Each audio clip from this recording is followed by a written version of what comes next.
The remote island of Acheron had always been shrouded in mystery and fear. It was said to be the home of a vengeful ghost ship, a vessel cursed by the souls of those who had perished at sea. The legends were chilling, but for a group of adventurers like us, they were an irresistible lure, promising thrills and glory beyond imagination. My companions and I had spent months preparing for the expedition, gathering supplies and studying the tales of the ghost ship. We were a crew of seasoned sailors, explorers, and thrill-seekers, all united by a common desire to uncover the truth behind the island's legends. The day of our departure was marked by a mixture of excitement and trepidation. The sun hung low in the sky as we set sail, our ship, the Oblivion, slicing through the calm waters of the open sea. The island of Acheron loomed on the horizon, a dark, foreboding silhouette against the setting sun. As we approached the island, a sense of unease settled over the crew. The once clear skies grew overcast, and a cold, unnatural mist crept in, obscuring our view of the shoreline. It was as if the island itself had come alive to thwart our approach.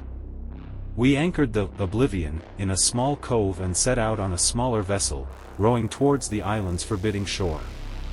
The island was rugged and desolate, its rocky cliffs rising ominously from the sea. The air was heavy with a sense of foreboding, and the distant sound of crashing waves echoed like mournful cries.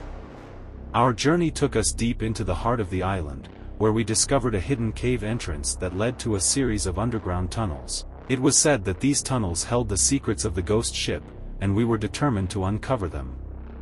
As we ventured deeper into the labyrinthine tunnels, the air grew colder, and the walls seemed to close in around us. The only source of light was the flickering flame of our lanterns, casting eerie, shifting shadows on the damp stone walls. It wasn't long before we stumbled upon a cavern unlike any we had ever seen. The walls were adorned with ancient carvings and symbols, and at the center of the cavern lay a massive, rusted anchor. It was said to be a relic from the cursed ghost ship, a grim reminder of its terrible fate. The atmosphere grew more oppressive with each passing moment, and I could feel the weight of the island's legends bearing down upon us. It was as if the very air was alive with the restless souls of the sailors who had perished at sea. We pressed on, determined to uncover the truth.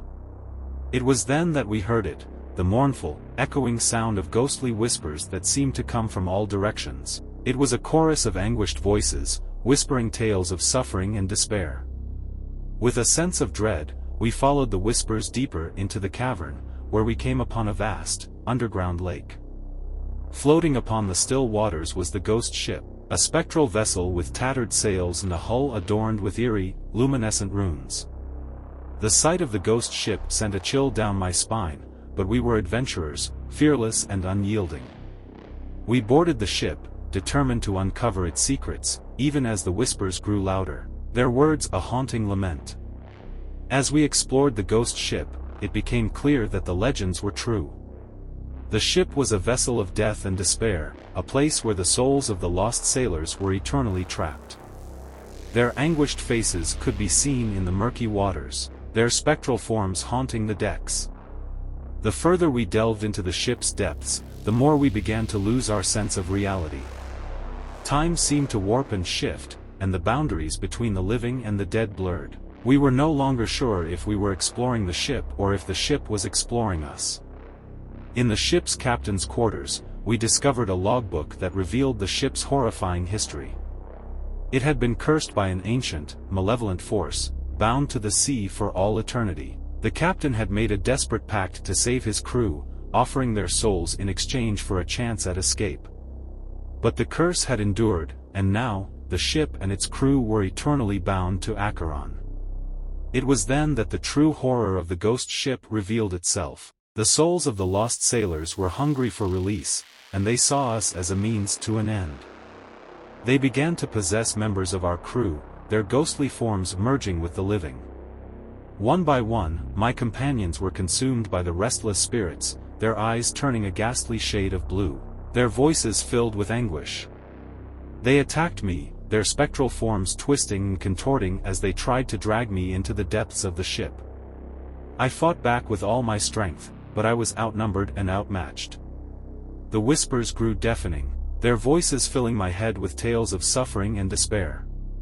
I could feel the curse of the ship seeping into my very soul, threatening to consume me. In a final, desperate act, I ignited a lantern and set fire to the ghost ship. The flames roared to life, consuming the cursed vessel and its spectral crew. The screams of the lost sailors echoed in the flames, their anguished cries fading into the night. As the ship burned, I fled, leaving behind the horrors of Acheron and the cursed ghost ship. I knew that I would forever carry the weight of what I had witnessed, the haunting whispers and the anguished faces of the lost souls. The island of Acheron disappeared into the mist, vanishing from sight as if it had never existed. But the memory of that fateful expedition, and the horrors we encountered, would haunt me for the rest of my days. The vengeful ghost ship of Acheron had exacted its toll, leaving me with a chilling reminder of the horrors that lay hidden in the depths of the sea.